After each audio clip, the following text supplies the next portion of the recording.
Queridos alumnos y alumnas, bienvenidos a una nueva clase de Equilibrio en Redes.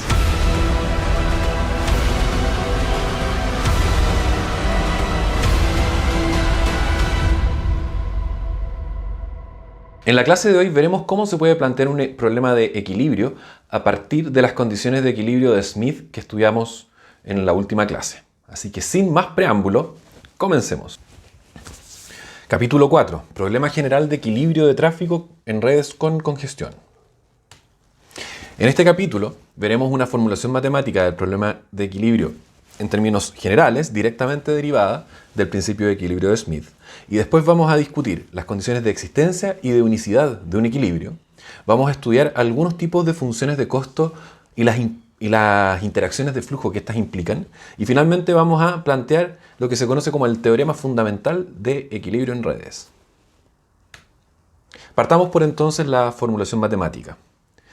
En este problema lo que interesa es determinar un vector de flujos de equilibrio que puede ser expresado en términos de flujos en arco, F, o flujos en ruta, H.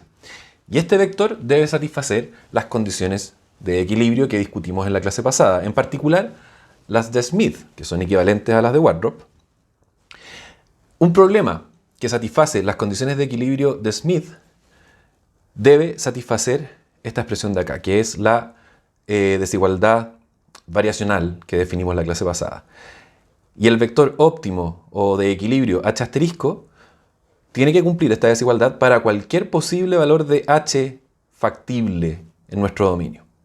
En este caso, omega, y de aquí en adelante en este curso lo vamos a utilizar de esta manera, corresponde al conjunto de restricciones de factibilidad, es decir, para todo H pertenece a omega equivale a decir para todo H factible. Ese conjunto, omega, está definido por las ecuaciones de demanda. Y en este caso, cuando estamos trabajando solamente con H's, la restricción de no negatividad de los flujos. Este conjunto es lineal y por lo tanto también convexo, cosa que nos va a servir un poquito más adelante. Si queremos expresar el conjunto omega para las variables de flujo en arco, debemos simplemente agregar al conjunto omega esta restricción de acá, que es la que linkea los flujos en ruta con los flujos en arco, como ya hemos visto anteriormente. Este conjunto lo llamamos omega prima, pero sospecho que en algunos momentos del curso lo vamos a llamar omega a secas para no complicarnos tanto con la notación. Estas desigualdades variacionales, en conjunto con las restricciones de factibilidad, corresponden a la formulación matemática general del problema de equilibrio de tráfico determinístico en redes de transporte.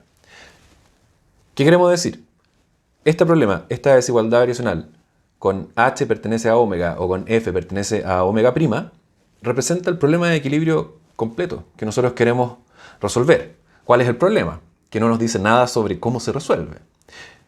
Pero una gracia de esta formulación es que es muy general, porque no estipula nada respecto de ninguna de estas cosas que decimos acá. Por ejemplo, no dice nada sobre la forma de las funciones de costo, no dice nada sobre las interacciones que podría no haber entre flujos y funciones de costos en otros arcos, no dice nada sobre la existencia de clases de usuarios, sobre la estructura de los viajes, sobre la topología de la red. Esto es una formulación completamente genérica.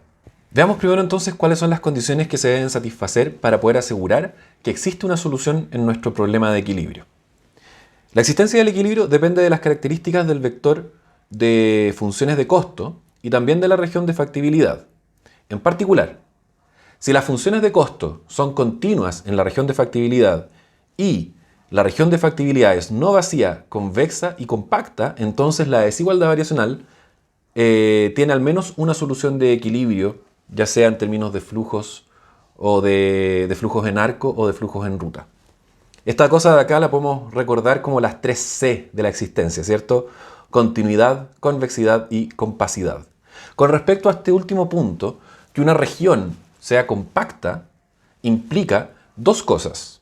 Implica que sea acotada y que sea cerrada. Cerrada significa que incluya los bordes, que sus restricciones sean de menor igual o mayor igual en lugar de solamente menor o solamente mayor. Veamos entonces si estas condiciones se cumplen en una instancia más o menos genérica como la que estamos definiendo hasta ahora. En primer lugar, podemos observar que las funciones de costo típicamente van a ser continuas. ¿Sí? Por ejemplo, las funciones BPR, que vamos a introducir más formalmente un poco más adelante, son clásicamente continuas. En segundo lugar, tenemos que nuestro dominio va a ser convexo porque sus restricciones son lineales. Eso es una característica de los dominios lineales. Y por último, podemos asegurar que también es compacto porque sus restricciones tienen que ser acotadas y además están definidas como cerradas. Que son cerradas es evidente. Todas nuestras restricciones son mayor o igual que cero o igualdades. Por otra parte, que está acotado nuestro dominio, es fácil verlo porque no hay ningún flujo que pueda bajar de cero, por un lado, y no hay ningún flujo que pueda subir indiscriminadamente pasando el infinito. ¿Por qué? Porque tenemos una matriz de demanda, y nuestra matriz de demanda acota el máximo flujo que puede tomar el flujo de una ruta o el flujo de un arco en particular. Veamos qué podemos decir respecto a la unicidad de una solución de un problema de equilibrio. Para conocer si la solución es única, lo que tenemos que hacer es estudiar el jacobiano del vector de costos en arco, es decir, la matriz de las derivadas de los costos de los distintos arcos con respecto a los flujos de los distintos arcos. Vamos a plantear acá una condición suficiente de unicidad. ¿Qué quiere decir que una condición sea suficiente? Que si se cumple, entonces podemos asegurar que la solución es única, pero no viceversa. Si no se cumple, nosotros no podemos garantizar que haya múltiples soluciones. Ojo con eso. Entonces, una condición suficiente para asegurar unicidad en términos de los flujos en arco, y ojo que estamos hablando acá de flujo en arco, es que el vector de funciones de costo sea estrictamente monótono para cualquier vector f. ¿Y cómo sabemos que es estrictamente monótono? Bueno, el jacobiano asociado tiene que ser definido positivo. Si es que este jacobiano es definido positivo, entonces podemos garantizar la unicidad de la solución. Pero ojo que estamos trabajando en función de flujos en arco. Vamos a ver un poquito más adelante por qué en flujos en ruta esto no es tan sencillo. Luego, para determinar la unicidad de la solución en términos de f asterisco de los flujos en arco, tenemos que analizar este jacobiano y determinar si es definido positivo. Si no es definido positivo, no necesariamente la solución es múltiple. Solo significa que no es posible asegurar la unicidad con este criterio en particular. Esta condición, como les expliqué recién, es suficiente, pero no es necesaria. Veamos un primer ejemplo. Estudiamos la unicidad de este problema de equilibrio, que es un problema bien sencillo de equilibrio, en términos de sus flujos en ruta y de sus flujos en arco. Entonces, sin resolverlo, vamos a estudiar esta unicidad. ¿Cómo? El jacobiano de esta instancia es la matriz de derivadas de los costos respecto a los distintos arcos. Por ejemplo, en esta fila de acá del jacobiano aparecería la derivada del costo 1 respecto al flujo 1, 2, 3 y 4. Y el 1 es el único que aparece en la función C1, por lo tanto es un 2. De hecho, como todas las funciones dependen únicamente de su propio flujo, van a formar un jacobiano diagonal, como vamos a observar de nuevo más adelante. Y un jacobiano diagonal con términos en la diagonal todos positivos es definido positivo. Ustedes pueden, por supuesto, ocupar el criterio de los subdeterminantes, que lo vamos a ocupar en un próximo ejemplo. Pero una diagonal positiva es definida positiva inmediatamente. Entonces, como es definida positiva, podemos garantizar que esta solución es única, este equilibrio es único en términos de flujos en arco. ¿Podemos asegurar la unicidad de esta solución en términos de los flujos en ruta? Y como les anticipaba, esto es más complejo. De hecho, en general, la respuesta es no, porque un vector de flujos en arco puede corresponder a múltiples flujos en ruta. Y si ese flujo en arco era suficiente para garantizar el equilibrio, cualquier vector de flujos en ruta que genera ese flujo en arco también va a ser equilibrio. Por lo tanto, podría haber multiplicidad siempre por ese lado. Esto de acá es la solución de equilibrio del problema anterior, expresada en los flujos en sus arcos. Y ahora vamos a ver cómo esta construcción súper sencilla la podemos explicar de múltiples maneras a través de distintos flujos en ruta. Observemos primero que existen 4 posibles rutas en esta red para ir desde el origen al destino. La ruta que se va 2 veces por arriba, entre comillas por arriba, siguiendo el dibujo, arriba y abajo y arriba, y 2 veces abajo. Entonces, supongamos que la ruta que hace arriba a abajo lleva 3 unidades de flujo. Para la ruta arriba, no nos va a quedar más opción que ponerle 0 unidades de flujo. ¿Por qué? porque este arco de acá tiene que sumar 3 y no hay más rutas que utilicen este arco de acá, así que ese tiene que ser un 0. Mirando este arco de acá podemos hacer lo mismo, hay solamente una ruta más que ocupa ese arco de abajo y el total de ese arco tiene que ser 5, por lo tanto esto de acá tiene que llevarse las otras 2 unidades que tenemos libres para ese arco. Y podemos ver ahora que el flujo de la ruta restante se da naturalmente y va a cuadrar porque acá nos faltan 5 unidades para llegar a 7 y acá nos faltan 5 unidades para llegar a 5, así que ese de ahí va a ser 5. Esto de acá es una solución de equilibrio entonces en términos de flujos en rutas, pero tratemos de construir otra. ¿Y cómo vamos a construir otra? Partiendo por 0, en el que antes partimos por 3, y nos vamos a dar cuenta que con ese 0 podemos llegar a otra solución de equilibrio que es igual de válida que la anterior. Entonces acá con un ejemplo muy concreto y muy sencillo estamos mostrando que efectivamente la misma solución en términos de flujos en arco puede ser expresada de más de una manera en términos de flujos en ruta. Veamos ahora un segundo ejemplo de unicidad del problema y vamos a tomar funciones un poquito más complicadas, funciones con interacciones entre los flujos. Entonces, ¿qué es lo primero que hacemos? Construimos el jacobiano. Tenemos ese jacobiano. Revisemos por qué es ese jacobiano rápidamente. La derivada de la primera función con respecto a f1 es 2 y con respecto a f2 es 2. Y la derivada de la segunda función con respecto a f1 es 2 y con respecto a f2 es 1. Entonces por eso queda esta matriz. Y esta matriz tenemos que determinar si es que es definida positiva. Podemos ocupar el criterio de los subdeterminantes. El determinante de la matriz cuadrada de la esquina superior es claramente positivo porque es un puro 2. Y el determinante de esta matriz más grande va a ser 2 por 1 menos 2 por 2 es menos 2. Por lo tanto, ese determinante es negativo, por lo tanto, la matriz no es positiva definida, por lo tanto, no podemos garantizar que su solución sea única. Tampoco podemos garantizar inmediatamente que sea múltiple, pero vamos a hacer una revisión de más de cerca. De hecho, ¿cuáles son todas las asignaciones de equilibrio de esta red? Les voy a dar a ustedes la oportunidad de revisarlo, pero la pista que les voy a dar es que tienen que estudiar los casos de qué arcos pueden llevar o no llevar flujo en el equilibrio. En particular son 3 casos los que hay que estudiar y cada uno de esos casos los va a llevar a una solución que puede o no ser un equilibrio y la tienen que revisar por separado. Dicho esto entonces, les voy a dar 3 segunditos para pensar. 3, 2, 1 y les doy inmediatamente la respuesta. El primer caso corresponde a suponer que el arco 2 no lleva flujo. Y si el arco 2 no lleva flujo, entonces el arco 1 se lleva todo el flujo. Por lo tanto, el F1 va a ser 10 y F2 va a ser 0. Reemplazamos estos valores directamente en nuestras funciones de costo y nos da que el costo 1 es 22 y el costo 2 es 24. Con esto ya estamos en condiciones de determinar si esta solución en particular es o no un equilibrio. Y podemos observar que el único arco que lleva flujo tiene un costo de 22 y que el arco que no lleva flujo, la alternativa que podrían tomar los usuarios, tiene un costo más alto que es 24. Por lo tanto, esta solución es un equilibrio. El segundo caso corresponde a que todos ocupen el arco 2 y nadie ocupe el arco 1. En ese caso, los flujos son 0 y 10 y los costos son 22 y 14. Y nuevamente tenemos que el arco que se lleva todo el flujo es el de menor costo en la red, por lo tanto también esto es un equilibrio. El tercer caso que hay que estudiar es qué pasa si es que los dos llevan flujo al mismo tiempo. Si los dos llevan flujo al mismo tiempo, los costos de ambos arcos en el equilibrio deben ser iguales y uno resuelve este sistema de ecuaciones que es trivial y llega a que el flujo 1 es 8, que el flujo 2 es 2 y que ambos tienen un costo de 22. Y como esto es una solución factible en la cual ambos arcos que llevan flujo presentan el mismo costo, podemos también asegurar que es un equilibrio. Entonces acá tenemos un ejemplo de una solución que tenía 3, o de una instancia que tenía 3 distintas soluciones de equilibrio. Hablemos un poco ahora sobre las interacciones de flujo y las distintas cosas que pueden implicar para nosotros al resolver un problema de equilibrio.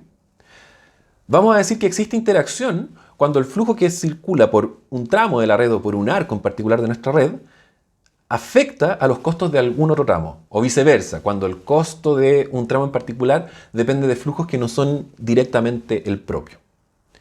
Podemos clasificar entonces a los problemas de equilibrio en 3 grandes categorías. Podemos hablar de los problemas donde no existen interacciones, es decir, donde todos los costos dependen exclusivamente de sus propios flujos. Podemos hablar de las instancias con interacciones simétricas, que las vamos a definir inmediatamente, y por supuesto de instancias que presentan interacciones pero que estas son asimétricas.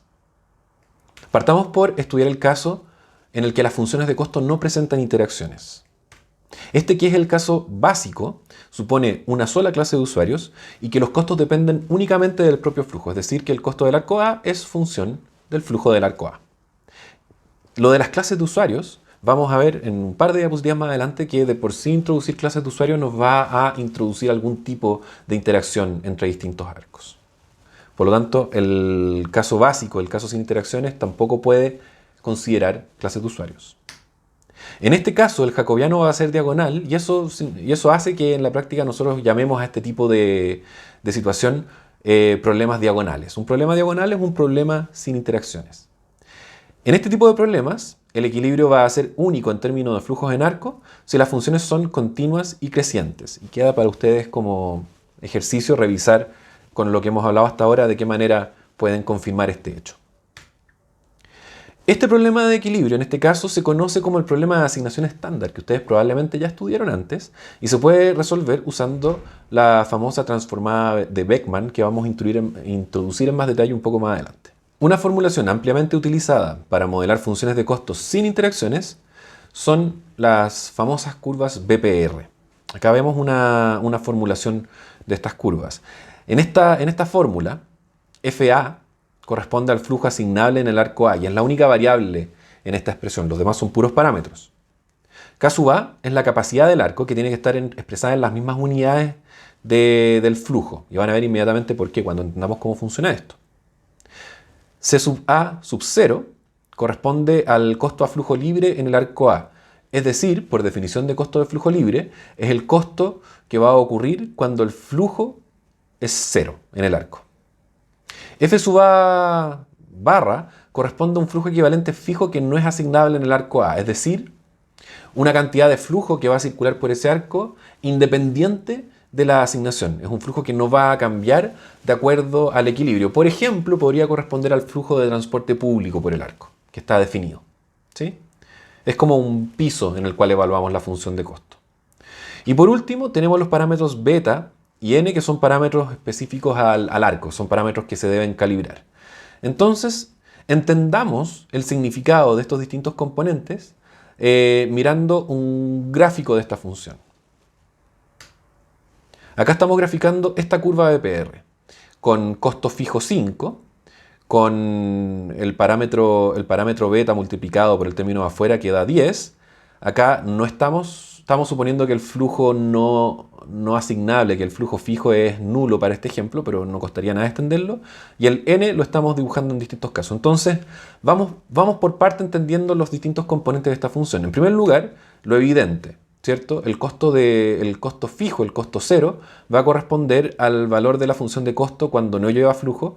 Y si se fijan, es la misma independiente del parámetro n que nosotros pongamos y también sería independiente del parámetro beta. ¿Sí? Porque acá, cuando x igual 0, toda esta cosa se hace 0. Si hay un flujo preasignado, cambia un poco esta idea. En segundo lugar, observamos que esto es la capacidad y la podemos mostrar en el gráfico. Y nos podemos dar cuenta que en ese lugar todas las funciones, independientes del parámetro n, se cruzan por el mismo valor. ¿Y cuál es ese valor? Ese valor corresponde a esta función evaluada en k. Entonces, partamos por mirar qué da si es que nosotros evaluamos en k. Nos va a quedar 160 partido 160 elevado a n, eso es 1 elevado a n. Entonces, independiente del valor de n, siempre va a valer lo mismo, como lo veíamos ya en el gráfico. Y lo que hace es sumarle este término al costo fijo. Por lo tanto, este valor queda sobre C0 en una cantidad que va a ser C0 por beta, porque eso es lo que quedaba acá en la formulación que vimos recién. Entonces, el parámetro beta, de alguna manera, lo podemos entender como en cuánto sube el costo o en cuánto sube el tiempo de viaje, si ese es nuestro costo, cuando el arco se encuentra 100% congestionado. ¿Sí? Y eso es un parámetro más o menos arbitrario porque acá estamos funcionando estamos usando funciones que no son asintóticas, que están definidas para todo el dominio. Entonces la capacidad es un punto de referencia de un nivel de uso ideal del arco, pero que igual nosotros podemos evaluarlo con flujos más altos, ¿ya? Entonces tenemos eso. Beta corresponde a a este costo de exceso cuando la red se congestiona. Y lo último que podemos observar es que a medida que hacemos crecer n, la curva empieza a comportarse cada vez más como una L. ¿Sí? Entonces, si nosotros queremos forzar a que nuestras curvas sean casi asintóticas, que nuestra capacidad represente un umbral duro que no queremos superar, entonces podemos empezar a ocupar valores de n muy altos. Sin embargo, los valores de n muy altos hacen un poquito más difícil de resolver la parte matemática del problema. Por lo menos en los ejemplos que nosotros somos capaces de resolver con lápiz y papel o que podríamos plantear en una prueba, en verdad. ¿Sí? Así que ustedes en este curso van a ver mucho más seguidos funciones con n igual 1, es decir, directamente lineales. En ese caso dibujamos una recta entre C0 y esta intersección y de ahí sigue recto. Y a veces n igual 2, pero normalmente no vamos a trabajar con n mayores que eso. Una última observación sobre estas funciones BPR es que muchas veces en el curso ustedes las van a ver planteadas en este formato, que personalmente me gusta un poco más que el otro. Esto es matemáticamente equivalente a lo que vimos recién, pero hay que tener ojo con que beta ahora tiene que estar expresado también en unidades de costo. Beta representa en esta formulación, igual que en el ejemplo anterior, directamente en cuánto tiempo o en cuánto costo aumenta sobre el costo fijo el costo del arco cuando se encuentra en un nivel de congestión de 100%. Es decir, cuando su flujo efectivamente circulando por el arco corresponde a la capacidad del arco. Discutamos ahora un poco qué sucede cuando existen interacciones simétricas. Pensemos en esto de acá, que es una ruta interurbana bidireccional. Sobre esta ruta podemos definir dos arcos. El arco que representa el tramo que va en un sentido, que lo vamos a llamar el sentido A, y que su flujo va a corresponder a F sub A, y el sentido contrario, que lo vamos a llamar F sub B. Entonces podemos pensar que cada uno de estos arcos tiene su propia función de costos, pero que sus costos no dependen únicamente, en este caso, de su propio flujo, sino que también el flujo que viene en contra te afecta a tu costo o a tu tiempo de viaje. ¿Por qué? Porque en este tipo de vías normalmente se permite adelantamiento. Y tú podrías estar andando en una vía con muy poco flujo, pero si en el sentido contrario hay mucho flujo, eso te va a afectar porque no te va a permitir adelantar con libertad. ¿Sí? Entonces existe una interferencia, existe interacción entre estos dos flujos, entre los costos y los flujos en esta situación de acá. Pero también podríamos argumentar que esta interacción debería ser relativamente simétrica, es decir, si ustedes están viendo este mismo problema pero parados de acá mirando para el otro lado, la verdad es que los efectos deberían ser más o menos lo mismo, ¿cierto? El efecto del flujo contrario en la capacidad de adelantar para los que van al norte va a ser lo mismo que el efecto del flujo contrario en la capacidad de adelantar para las personas que van al sur. Debería ser simétrico, ¿cierto? Piensen que estas funciones corresponden para cualquier estado, para cualquier nivel de flujo de esta ruta, y esta ruta por construcción es relativamente simétrica. Así que podemos pensar en que sus interacciones serían simétricas. Pensemos ahora, antes que eso, una observación. Para que una instancia sea simétrica, además, todas sus interacciones deben serlo. Podemos tener que algunos sectores de la red van a cumplir con esto, otros no van a tener interacciones, otros van a tener otro tipo de interacciones, pero para que una instancia sea simétrica, todas sus interacciones deben ser simétricas. Y en esto, una interacción diagonal también cuenta como simétrica, ¿sí? Si dA a dFB es igual a 0 y dCB a dFA es 0 también, eso también cuenta como simétrico. Veamos entonces ahora un ejemplo de por qué nos podría interesar modelar interacciones asimétricas. Lo que vamos a hacer es mirar una intersección prioritaria. Este de acá es nuestro esquema de la intersección. Tenemos una vía secundaria que se une al flujo de una vía principal. Vamos a definir como A al flujo de las personas que llegan a esta intersección y que tienen que ceder el paso. Vamos a definir como B al flujo que venía desde antes y como C al flujo que junta estos dos. Entonces, definimos como FA, FB y FC los flujos de cada uno de estos tramos y pensemos un segundo en sus interacciones. ¡Déjenme pasar! ¡Déjenme pasar! El costo para las personas que utilizan el arco A tiene que incluir el tiempo que les cuesta ingresar al próximo, para salir de este arco y entrar al próximo arco. Por lo tanto, va a depender en cierta medida de qué tan grande sea el flujo que viene acá, porque si hay mucho flujo acá, ustedes pueden quedarse atrapados por un largo rato en esta intersección. Por otra parte, Si ustedes piensan en el flujo que viene desde B, su costo no va a ser muy influido por el flujo de esta intersección de acá. Podríamos pensar en casos extremos donde la gente se tiene que poner un poco más agresiva y salir acá, pero incluso en ese caso, todavía el flujo de estos importa mucho más en el costo de estos que el flujo de estos en el costo de estos. Entonces todavía tendríamos asimetría. ¿Cómo se ve la asimetría en este caso? La derivada de B con respecto a FA es 0 y la derivada de CA con respecto a FB va a ser positiva, ¿sí? O si es que consideramos que hay algún efecto de este en este, vamos a tener que esta derivada debería ser mucho mayor que esta derivada, siempre. Por lo tanto, tenemos estas derivadas cruzadas que son distintas, que implican que la instancia es asimétrica. De hecho, si ustedes miran el jacobiano de costo, esto va a corresponder a dos puntos simétricos en la matriz con respecto a la diagonal principal. Por lo tanto, significa que hay dos números que hacen que esta matriz sean asimétricas. Y basta con que esto pase una vez en nuestra instancia, donde sea, como para poder concluir que nuestra instancia será asimétrica. Pensemos ahora qué es lo que sucede cuando existen clases de usuarios en nuestra red. Cuando existen clases de usuarios, y esto es, por el momento, ignorando las interacciones entre arcos que pueden estar en distintos lugares de la red, como los dos ejemplos que vimos recién, ¿sí? Lo que vamos a pensar es en un mismo arco, cuyo costo va a depender solamente del flujo de usuarios que efectivamente fluyen por ahí. Vamos a tener ahora una función de costo para cada tipo de usuarios. ¿Por qué? Porque distintos tipos de usuarios podrían percibir de distinta manera el costo del tiempo versus el costo de un peaje que podría haber, ¿sí? Entonces podríamos tener que definir clases de usuarios. Todos estos usuarios van a percibir el mismo tiempo de viaje, pero van a valorar de distinta manera la combinación de tiempos y tarifas y van a tener un costo resultante que es distinto, ¿sí? Por lo tanto, para cada uno de estos usuarios en el mismo arco, por eso C sub A super K, donde K son las clases de usuario, vamos a tener una función de costo que va a ser propia de cada clase de usuario y que va a depender de todos los flujos de ese mismo arco, pero correspondientes a cada una de las categorías de usuario. Entonces, frente a esta situación tenemos dos posibilidades.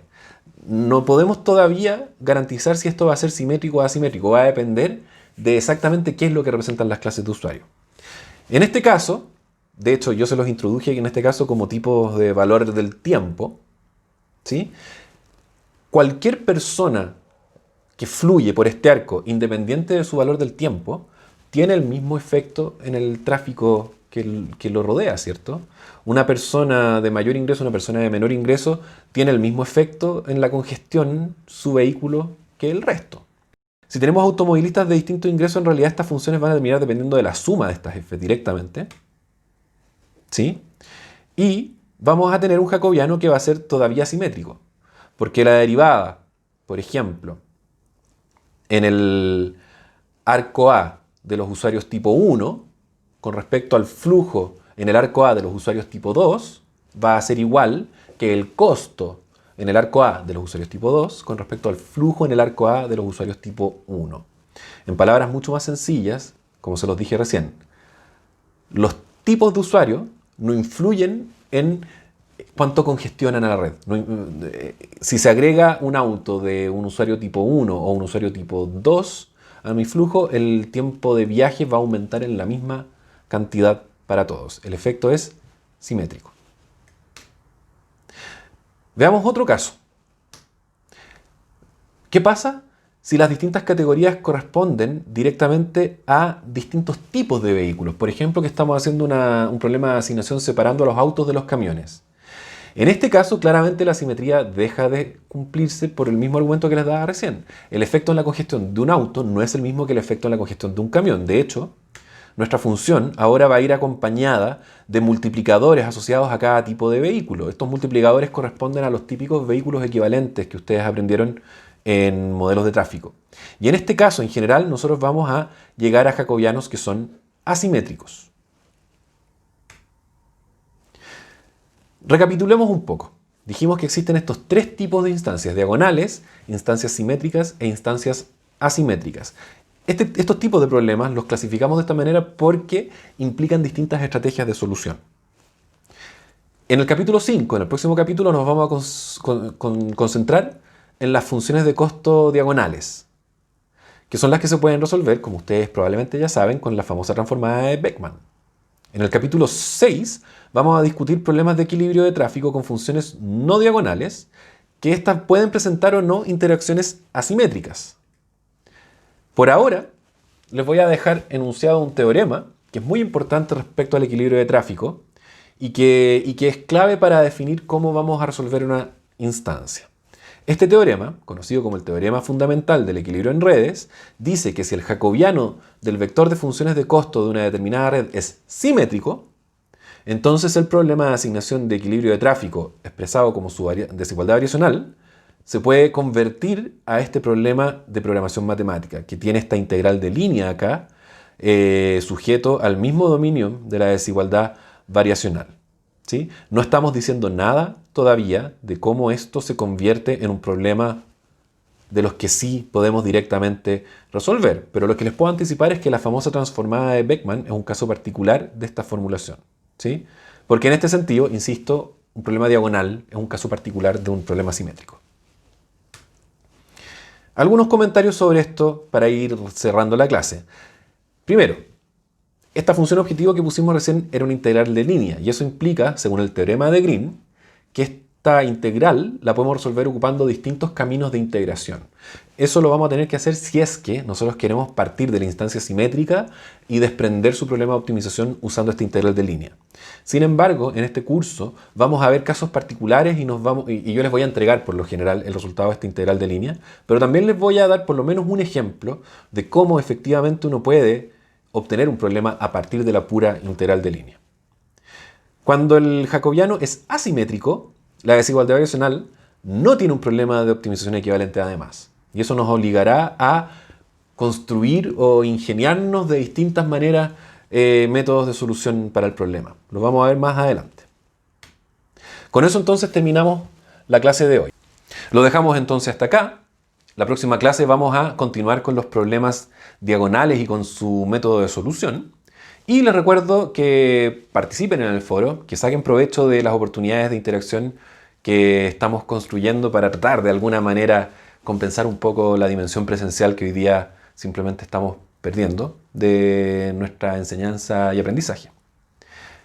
Les dejo un fuerte abrazo entonces, cuídense mucho, nos vemos.